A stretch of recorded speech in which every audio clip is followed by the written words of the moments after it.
افغان او بزګرانو ته د خوشحالۍ تازه او مهم خبر راغی. اسلامي امارت د کمال خان بند اوبه زرنج ښار ته خوشې کړي دي.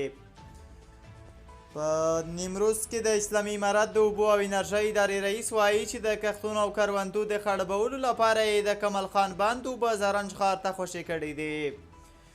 عبدالقهار حاجي نصیر زیاتوي چې دغه اوبه یې د کروندګرو د پرلهپسې غوښتنو په پام کې نیولو سره خوشې کړي دي.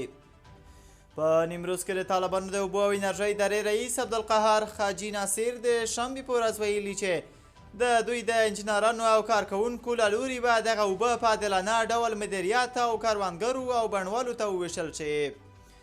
نوموړی زیاتوي چې دغه اوبه به د 3 ورځو په شاوخوا کې لښکري کانال ته هم ورسیږي.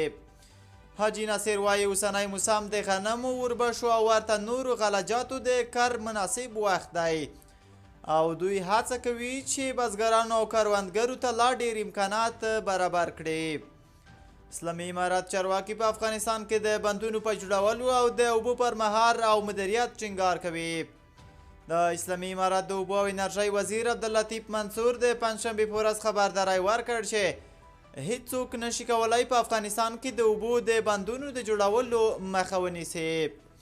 ایران په مکرر ډول د اسلامي امارت د اوبو پر پالیسیو نیوکې کوي.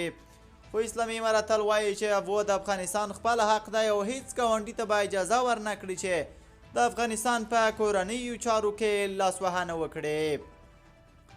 خو ایران په وار وار دا ادعا لري چې د دوی سره د 1951 کال تړون شوی چې له مخې ایران حق لري چې اوبه ترلاسه کړي.